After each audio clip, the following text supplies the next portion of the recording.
Hola, bienvenidos a Entre Semana, donde vemos temas relevantes a la luz de la palabra de Dios. Continuando con nuestra serie sobre frases cristianoides, hoy abordaremos una expresión muy usada, ya que es verdad que enfrentamos ataques del enemigo. Sin embargo, ¿cuál es la línea de responsabilidad? ¿Todo problema que enfrentamos es un ataque? ¿Qué enseña la Biblia al respecto? Acompañemos a Alex y a Marcelo en este nuevo capítulo, aquí, Entre Semana. Cuenta la leyenda que cuando Martín Lutero estaba traduciendo la Biblia, se le apareció el diablo en su cuarto, ahí en Alemania, en el castillo de Wartburg. Uh-huh. Y para ahuyentar al diablo, le tiró un tintero y manchó la pared de madera, y hasta hace un siglo se podía ver la mancha de tinta que lanzó Martín Lutero en contra del diablo. Eso es un ataque del enemigo, amigo. Esos son los ataques a los cuales enfrentamos los cristianos del enemigo. Sí. Se usa esta frase mucho. Sí, ¿correcto? Definitivamente. Sí. ¿Tú tiraste el tintero? ¿Qué tiraste? ¿La computadora, la lap? Yo lo tiro por torpe. También tiraste, ¿no? Sí. Por torpe se me cayó el café arriba de la compu. Quizás eso fue, y después se volvió leyenda. Martín Lutero, bien torpe, tiró el tintero. Claro. Y después, ataque del enemigo. Claro, y para no asumir su responsabilidad, echa la culpa al enemigo. Bueno, terminó el episodio. Ahí está. Eso queríamos decirle en este episodio 135. ¡Wow! Muy bien. Ha pasado mucho tiempo, amigo. Está bien. Estamos, no sé si este es el último, creo que es el penúltimo de frases cristianoides. Y la de hoy es una frase también muy usada como las anteriores. Y tiene que ver con esto fue un ataque del enemigo, ¿no? ¿Por dónde va? ¿Cuándo se usa? ¿Cuál es la idea? ¿Qué está comunicando una persona cuando dice, no, esto fue un ataque del diablo, del enemigo, de sus demonios, su legión? Ok, como tú sueles decir, algo de verdad tiene. Y no viene de la nada esta frase, ¿no? Podemos encontrar en la Escritura, habla acerca, Pedro habla del diablo como león rugiente, buscando a quien devorar. Efesios 6 habla acerca de que no ignoramos las artimañas del enemigo. Entonces, sí hay algo ahí, ¿no? Vivimos rodeados de una guerra espiritual, sí. Pero muchas veces esta frase se usa para eximirme de responsabilidad y decir, no, lo que me sucedió fue un ataque del enemigo. Fue un ataque del enemigo. Lo que nos está sucediendo son ataques del enemigo. Entonces, muchas veces cuando esto se usa como frase, y la razón por la cual se puede volver una frase cristianoide, hay una razón por la cual escogimos ese término, no son frases cristianas, son frases cristianoides, porque son frases que entre cristianos se usan, pero no tienen poco que ver con Cristo. Claro. Porque son más de cultura pop cristiana. De cultura, y cortan el diálogo. Me hacen a mí el centro o sea, me hace protagonista, y yo no tengo culpa acerca de mis decisiones pasadas, mis decisiones futuras, mi situación actual, mi aprendizaje. Y sí. Hoy, o sea, estamos hablando acerca de mis errores y mi pecado y las cosas del cual yo me tengo que asumir y hacer cargo. Pero muchas veces es muy fácil meterlo en la mochila es un ataque del enemigo. Qué interesante, porque esta frase en algún momento le íbamos a llamar así, ¿no? Esta serie. Frases que cortan el diálogo. Sí. Pero dijimos, era muy larga. Entonces, elegimos frases cristianoides, y eso nos da para hacer quizás una segunda serie que tengan quizás otra connotación, pero las que hemos elegido son frases que van en esa dirección. Cortan una de las características de que debería tener una iglesia, que es ser una comunidad dialogante, donde podamos conversar, platicar, tener un ida y vuelta. ¿Dirías quizás de alguna forma que los ataques del enemigo sería la cara oscura de la luna de Dios así lo quiso? Entonces, si tengo quizás suficiente, o la situación es como da para decir, mira, esto Dios lo quiso así, no asumo mi responsabilidad. Pero cuando esto no hay manera de decir Dios lo quiso así, el diablo lo hizo, pero lleguemos al mismo punto, ¿entiendes? Claro. Este es un ataque del enemigo. Obviamente yo no puedo decir que Dios así lo quiso porque no hay manera de justificar lo injustificable, como quizás tiene que ver mucho con situaciones relacionadas con pecado, con malas decisiones. Entonces ahí donde el diablo es un ataque del enemigo, pero es dos caminos para llegar al mismo punto, ¿no? Uh-huh. No asumo la responsabilidad de lo que me pasa. Ahora, creo que en este sentido tenemos que ser súper cuidadosos porque ya hemos sido muchas veces malinterpretados y eso es inevitable, no. ¿Okay? Yo también me malinterpretaría a mí mismo, entonces no hay ningún problema. De hecho, me vivo malinterpretando, ¿ok? Que por cierto, si nos has malinterpretado, escríbenos. Sí, totalmente. Háblanos. Y quizás alguien dice, no te escribo porque no te malinterpreté, te bien interpreté y eres un hereje. Tenemos ahí un par de, quizás en algún momento, tenemos que hacer algún episodio de, hemos recibido feedback informales. Ajá, sí. Sobre, hey, pero ustedes dijeron esto, ustedes, me parece que sí. podemos hacer algo por ahí. Como así, como cartas al editor, tipo de cosas. Ándale. Pero pensando en esta frase, creo que uno tiene que tener cuidado en, mencionaste recién porque no ignoramos sus maquinaciones, uh-huh. 2 Corintios capítulo 2. Pablo está hablando de la falta de perdón hacia el hermano, probablemente se refiere a él, que 1 Corintios capítulo 5, el que le dijeron, dígale fuera y échenlo porque este no va, pero parece que cuando él se arrepintió, no lo querían volver a reincorporar, y Pablo en ese contexto dice, hey, no ignoremos sus maquinaciones. ¿Por dónde quiero ir? Que creo que a veces uno se cae lo hemos dicho tantas veces, cualquiera de los dos lados del caballo, o todo es ataque del enemigo, o ignoramos que hay una realidad espiritual. Ignoramos que hay un contexto adverso. Vamos a Génesis capítulo 3, porque por algo los teólogos dicen, en los primeros 3 capítulos de Génesis está el micro de toda la Biblia, sí. ¿Correcto? Porque ahí ya vemos esa tensión donde ¿cómo se llama? La respuesta de Eva fue un ataque del enemigo. Ajá. O sea, si somos anacrónicos y tomamos esto para ir a Génesis 3 y leerlo con los lentes de hoy, claro. Lo que dijo Eva fue eso. Esto fue un ataque del enemigo. ¿O no? Y sí. ¿Y acaso no lo fue? Y Adán también. Claro. La mujer que tú me diste. Y la otra, pues la serpiente. La serpiente me engañó. Me engañó, entonces, pero ahí es donde vemos que hubo una consecuencia para cada uno. O sea, nadie queda excusado. Ajá. Porque definitivamente hay una responsabilidad que carga cada uno. Entonces, creo que es parte de nuestra naturaleza humana uh-huh. tratar de dejar a un lado nuestra responsabilidad y pensar de que tenemos que el locus de control es un término de psicología. Es muy, muy interesante este concepto. Ahora sí. lo voy a meterme en eso. Pero pensar que no es conmigo. Claro. Es que yo no fui. Es que yo, ¿qué podía hacer? Y es una situación muy cómoda estar cuando pues no tengo que hacerme cargo de mis claro. acciones. Entonces... ¿ibas a decir algo? No. O sea, pensando en Génesis capítulo 3, lo que tú decías, hay un principio que atraviesa toda la Escritura, y es que Dios siempre ha hecho al ser humano responsable moralmente de sus decisiones. Y creo que, sí, Génesis capítulo 3 muestra un ataque del enemigo. No es que no existe. O sea, quiero que quede claro eso, porque obviamente, claro, sí. Vuelvo a repetir, entonces que no existen los ataques. Vamos a Génesis capítulo 3, y evidentemente la serpiente...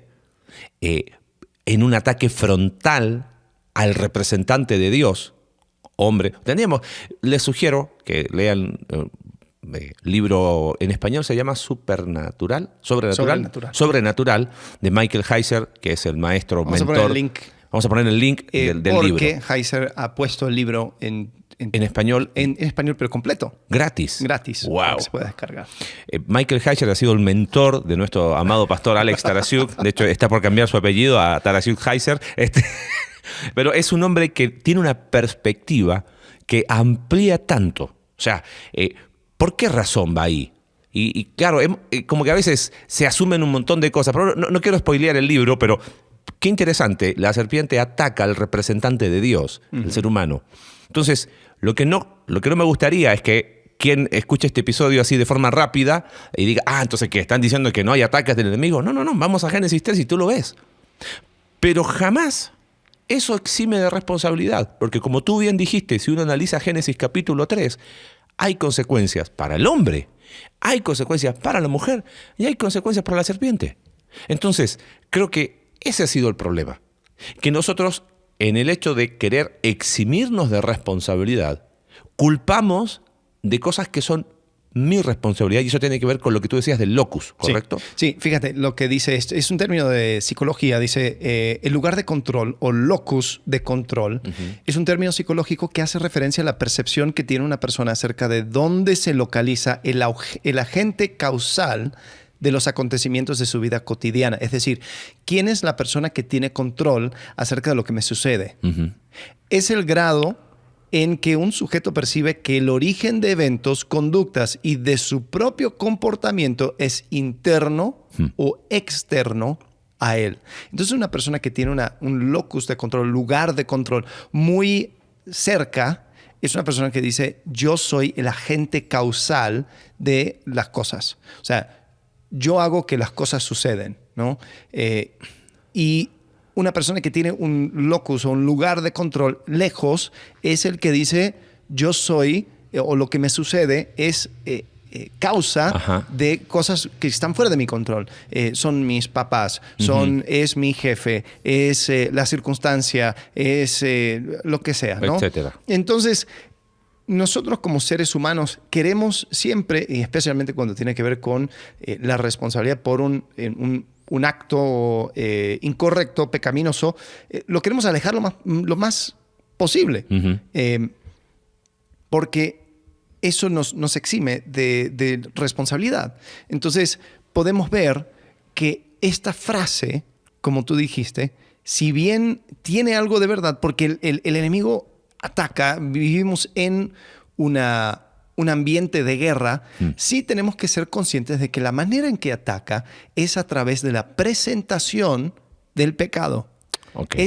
Es presentarnos una alternativa a Dios.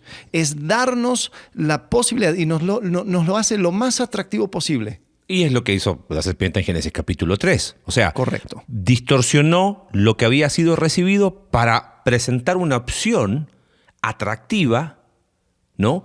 Pero eso no exime, como dijiste tú, o sea, la forma del ataque es presentar la opción. Bueno, otra forma de usar esto de ataques del enemigo es, el diablo puso en mi mente, ¿no? Le hemos dicho, el diablo no pone en nuestra mente.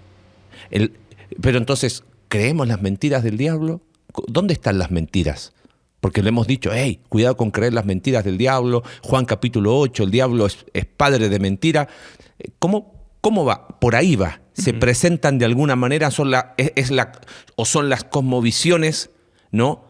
Que van explicando, se van presentando en la sociedad, ¿no? Cuando primera de Juan, creo que es capítulo 5, dice, y el mundo entero está bajo el maligno. O sea, ¿qué está diciendo? Hay, es el mundo, el cosmos, hay ideas, ¿no? Expresiones, filosofías abiertamente en contra de lo que Dios dice, y están ahí, están afuera de ti, pero no somos inmunes a ella, no somos impermeables a esa.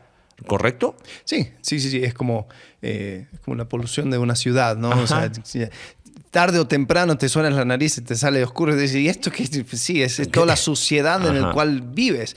Y creo que esa es la manera de operar del enemigo. Ha bañado este mundo en esa filosofía de tal forma de que si tú lo permites, pueda hasta influenciar tu forma de pensar. Es interesante que en Santiago 1:13 dice que nadie, al ser tentado, diga, es Dios quien me tienta. Quiero ser un poco herético y agregar algo. Que nadie, al ser tentado, diga, es Satanás quien me tienta. Claro. Porque Dios no puede ser tentado por el mal, ni tampoco tienta él a nadie. Dice todo lo contrario. Cada uno es tentado cuando sus propios malos deseos lo arrastran y seducen. Luego, cuando el deseo ha concebido, engendra el pecado, y el pecado, una vez que ha sido consumado, da a luz la muerte. Es decir, lo que termina sucediendo es que está la presentación. Bueno, y quizás retiro lo dicho, porque sí, o sea, la tentación en sí del enemigo, sí es legítimo. Lo que no sucede es que el diablo te hace pecar. Te hace pecar, exactamente. Está la presentación, ¿no? Y lo que termina sucediendo es que yo cedo a esa tentación, yo cedo a esa, porque pienso que quizás hay algo mejor ahí, ¿no? En Santiago capítulo 1, el pastor Santiago escribe a estos creyentes que en Hechos capítulo 8 salen de Jerusalén, producto de la persecución, y están en una situación bastante adversa. Santiago es el primer libro del Nuevo Testamento. Y muchos son los comentaristas que dicen que lo que está haciendo Santiago es, usando mucho de la sabiduría judía, va respondiendo las situaciones que estaban enfrentando. Y ellos estaban diciendo, oye, no me queda más que robar, ¿qué quieres? O sea, ¿qué quieres que haga? Me echaron de Jerusalén, me quedé sin trabajo, me quedé sin posesiones, soy perseguido por los judíos por ser cristiano, soy perseguido por samaritano porque soy judío, o sea, de nacimiento. Y soy perseguido por los romanos por ser cristiano. Entonces, al final, por todas partes, ¿qué quieres que haga? ¿Que vaya y me muera de hambre? Entonces, aparentemente, dicen muchos comentaristas, es que ellos decían, es que Dios lo puso ahí. Diríamos, Dios lo permitió. Episodio número 1 de esta serie. Pero por otro lado, cuando explica la tentación, dice, hey, el problema no está fuera, claro. Hay tentación externa, pero el punto de inflexión, cuando tú picas el anzuelo, eso está en ti. Por eso dice, cuando uno, al contrario, cuando uno es tentado, cuando sus propios malos deseos lo arrastran y lo seducen. Y usa una expresión de anzuelo, de un pez, que el anzuelo pica y después es arrastrado. O sea, es muy interesante el concepto que va explicando Santiago ahí. Y es curioso porque es como que el enemigo lo que hace es que va activando o moviendo dentro de ti los malos deseos que tú ya tenías. O sea, es una agente activadora que va moviendo dentro de ti lo que tú ya traes dentro. Y eso, porque Santiago no habla acerca de un agente exterior. Dice, cada uno es tentado cuando de sus propios malos deseos es atraído y seducido. Entonces, la seducción y la atracción quizás es esa presentación externa, y ahí es donde podríamos decir el ataque del enemigo.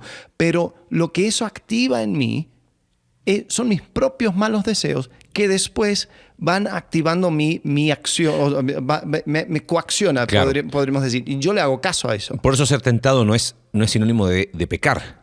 Correcto. Y puede ser rechazado. Uno puede huir de la tentación. Cuando Pablo le dice a Timoteo, huye. O sea, tiene que ver con, hey, evita exponerte porque ¿sabes qué? Bueno, tú lo has dicho, hemos citado tantas veces las cartas del diablo de su sobrino de C.S. Lewis, porque ahí de forma brillante lo que va explicando C.S. Lewis a través de esta sátira es qué hace el enemigo. Conoce nuestras debilidades de alguna manera y dice, hey, estos son más sencillos, no le vayas por acá, hazlo así, busca, colócale hacia el palito para que lo pisen. Pero al final es uno que lo hace. Creo que ese es el punto. O sea, ataque del enemigo, coloquémoslo en el saco correcto. Es esa influencia externa, son esas mentiras, son esas creencias que es increíble cuando uno escucha hablar a tantas personas y cuando a veces uno mismo se escucha, ¿no? A ver, ¿qué estás diciendo, Marcelo? ¿De dónde sacaste eso? ¿No? Evidentemente son estas ideas y estas creencias que van en contra de la palabra de Dios. Claro, y lo que dice 1 Corintios 10:13, ustedes no han sufrido ninguna tentación que no sea común al género humano, pero Dios es fiel y no permitirá que ustedes sean tentados más allá de lo que puedan aguantar. Más bien, cuando llegue la tentación, Él les dará también una salida a fin de que puedan resistir. Es decir, no hay tentación, porque cuando yo uso esa frase, el ataque del enemigo, es como que bueno, sí, o sea, uno es la tentación de la carne. Una cosa es la tentación humana, pero otro es la tentación del diablo. Y cuando viene y ataca al diablo, o sea, no hay forma de resistir. Y en vez, o sea, lo que termina creando como resultado esta frase o esta manera de pensar de que no, o sea, era difícil. Es que en vez de arrepentirme, Entonces empiezo a usar terminología externa. Ándale. Y ahí está el problema. Y yo creo que la manera de contrarrestar el ataque del enemigo es con humildad y con arrepentimiento. Porque aquí 1 Corintios 10:13 es muy claro. Dice, nadie ha sufrido tentación que no sea común al género humano. Dios da a todos la posibilidad de resistir la tentación.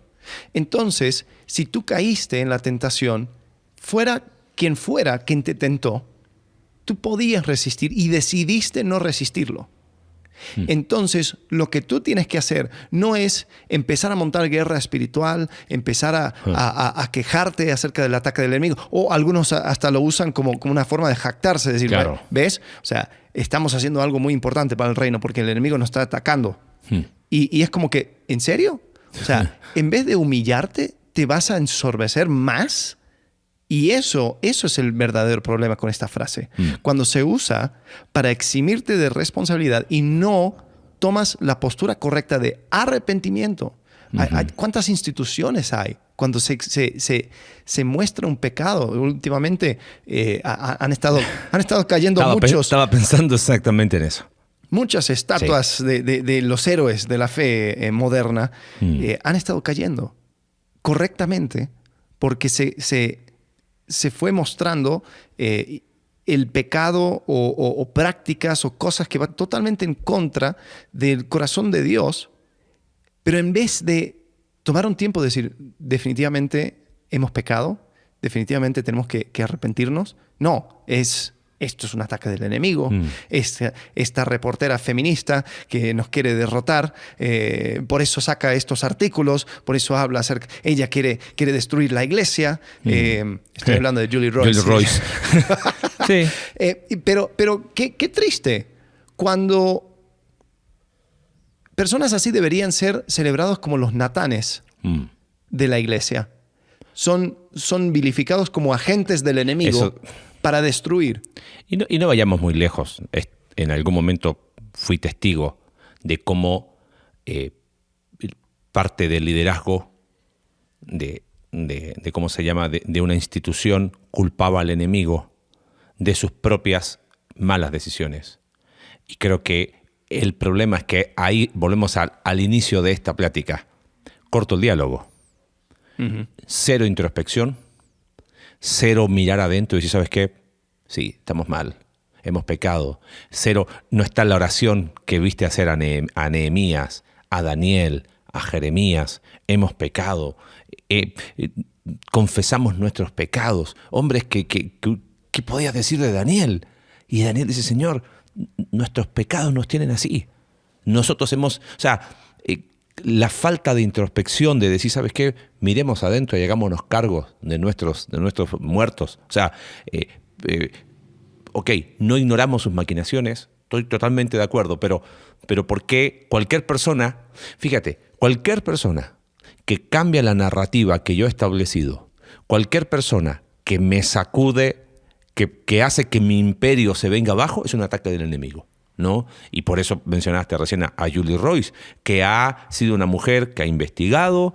Te podrá gustar su forma, no te podrá gustar su forma, pero si no me equivoco, hasta ahora nunca ha dicho algo que no haya sido documentado como periodista de investigación.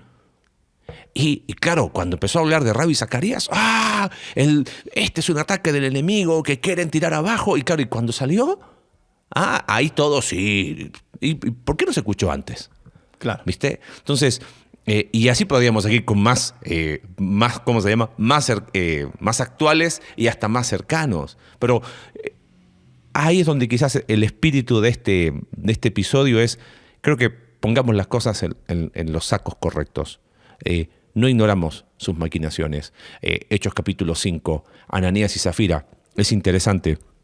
Dice, un hombre llamado Ananías también vendió su propiedad y en complicidad con su esposa Zafira se quedó con parte del dinero y puso el resto a disposición de los apóstoles. Ananías, le reclamó Pedro, ¿cómo es posible que Satanás haya llenado tu corazón para que le mintieras al Espíritu Santo y te quedaras con parte del dinero que recibiste por el terreno?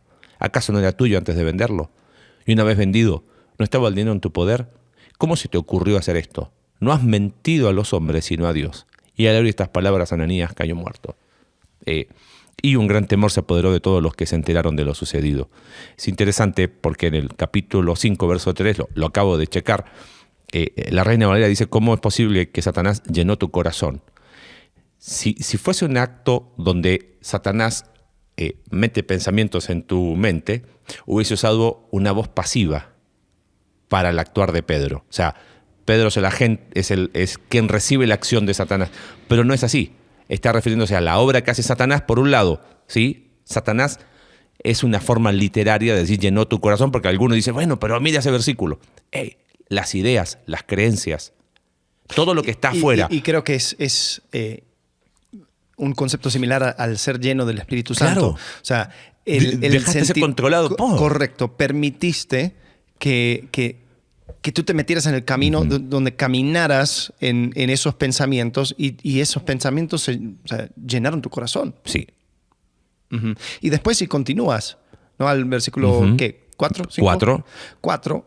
Cuando habla y está la acusación, dice, tú decidiste esto. No has mentido a los hombres, sino a Dios. Pero tú lo dijiste. ¿Acaso no era tuyo antes de venderlo? O sea, tú tenías la posibilidad de esto. Y una vez vendido, ¿no estaba el dinero en tu poder? O sea, siempre apuntó a la responsabilidad de él. ¿Ves? Y esto que acabas de explicar, ¿no? Este de ser llenado. O sea, el hecho de ¿qué va a ser lo que yo voy a establecer como verdad en mi mente y en mi corazón? Y creo que ahí hay algo que es más profundo, y lo hemos hablado muchas veces a nivel de consejería, que son las mentiras que te vas creyendo. Y muchas de esas mentiras son presentadas en la bandeja de tus redes sociales por el enemigo. O sea, ¿en qué sentido por el enemigo? No es que el diablo literal te puso a ti, no. Pero son esas creencias, esas ideas que se van distorsionando y que uno acepta como verdaderas. Y después dice, es que me creí. Sí, tú decidiste creer esa mentira. Sí. Y es tu responsabilidad. Perdón, simplemente para volver a este tema, porque es muy explícito en la Nueva Biblia de las Américas. En versículo 3 dice, ¿por qué ha llenado Satanás tu corazón para mentir al Espíritu Santo? Y el versículo 4 dice, ¿por qué concebiste este asunto en tu corazón? Y ahí es donde es interesante ese contraste. Sí, Satanás llenó el pensamiento, pero después tú lo concebiste. Entonces, ¿qué sucede? Ahí es donde va mi mente a Santiago capítulo 1. Claro. Satanás activa lo que tú ya traías dentro. Entonces, ¿de dónde viene? Pues vino dentro de mí. Sí. ¿Quién me lo presentó? Sí, algo externo a mí, pero ¿quién tomó la decisión de seguir en esa dirección? Tú lo hiciste. Entonces, yo creo que es importantísimo. En vez de hacer de esto un reclamo o una historia que te cuentas acerca de los ataques del enemigo, que comiences con el arrepentimiento. O sea, se habla de que el enemigo se pelea de rodillas, y es cierto. Lo que a veces lo que a veces ignoramos es que en ese tiempo de rodillas, la manera en que es derrotado el enemigo muchas veces por medio del arrepentimiento. Reconociendo de que yo soy susceptible a esas tentaciones y yo accedo porque son atractivos para mí. Sí, pensaba en lo que decías y lo mencionamos antes de grabar. Lees el Salmo 51 y no ves ninguna culpa hacia el enemigo por lo que David hizo, sino ves arrepentimiento por todas las partes, un reconocimiento de que fue mi responsabilidad y que al final he pecado. Contra ti ha sido el ataque del enemigo, ¿no? Sí, entonces no va por ahí, ¿viste? Sí. Creo que uno tiene que ser muy, muy honesto en hacerse cargo de sus cosas, ¿no? Vuelvo a repetir, no estamos diciendo que no lo hay. Hechos capítulo 5 lo marca muy bien y la versión que leíste muy bien, que a propósito es muy altamente recomendada la nueva Biblia de las Américas, ¿no? Porque es muy precisa, sobre todo en la expresión verbal, porque inclusive, lo revisé rápido, el versículo 4, cómo es que lo concebiste, está expresado en griego en voz media, y es cuando el que hace la acción la hace sobre sí mismo. O sea, es tu responsabilidad. Tú decidiste hacer esto. Es como cuando digo, hoy me bañé, yo hago la acción y la hago sobre mí. Entonces, lo que está diciendo Lucas como historiador y como excelente escritor, usó una forma verbal diciendo, es tu responsabilidad. Tú decidiste hacer esto, tú decidiste concebirlo. Entonces, creo que esta frase, y abriendo un poco el corazón, tiene que invitarnos a eso. Pongamos las cosas donde tenemos que ponerlas. No vivimos en un mundo donde todo es color de rosa, donde todo es sin problemas, donde por supuesto que enfrentamos tanto problemas de adentro como problemas afuera. Pero creo que el énfasis en cuanto a responsabilidad es que está en mi mano. Porque al final, ¿qué podemos hacer respecto a los ataques del enemigo? El enemigo, hasta que el reino vuelva, va a seguir buscando, como citaste tú, como león rugiente, buscando a quien devorar. Pero en ese mismo pasaje empieza Pedro diciendo, capítulo 5, versículo 6, humillaos bajo la poderosa mano de Dios. Ahí empieza toda esa expresión. Entonces, esa es la forma, ¿no? Enfoquémonos donde debemos enfocarnos, porque cuando ponemos nuestro énfasis en lo equivocado es donde no asumimos nuestra responsabilidad. Y creo que ese es un poquito el espíritu de por qué usamos esta frase para platicar sobre esta frase cristianoide, ¿no? Sí. Y es interesante. Hay hermanos que toda su conversación en cuanto a la vida cristiana son puras metáforas de guerra, ¿no? Y ahí estábamos, y el enemigo, y nosotros andábamos ganando frontera, y después este ataque. Y es como que, sí, pero interesante lo que tú dices. O sea, la manera de contrarrestar al enemigo que anda afuera, como el león rugiente, es humillarse. Humillarse. Y no es ese lenguaje de lucha, de pelea, de conflicto, de que las cosas malas que suceden, me suceden porque el enemigo me está atacando. Es entender de que nosotros seguimos siendo susceptibles a esas tentaciones. Y lo que más puede usar el enemigo es una actitud de altanería, es una actitud de soberbia, donde yo voy a salir y yo voy a enfrentar y yo voy a ser victorioso, cuando es como que no, la victoria no es tuya, la victoria ya lo tiene Cristo, y lo que tú tienes que hacer es encontrarte en Cristo, y ahí es donde te encontrarás en la victoria. No es por medio de ese del ataque, o sea, de una contraataque. No, es encontrarme en Cristo. Sí. Y entender de que hay muchas cosas del cual yo me tengo que hacer cargo. Así que, bueno, bien. Con eso dicho, terminamos esta frase cristianoide. Nos vemos la próxima semana y ya para cerrar la serie. Fin de esta serie. Dale, gracias. Gracias por acompañarnos en un capítulo más de Entre Semana.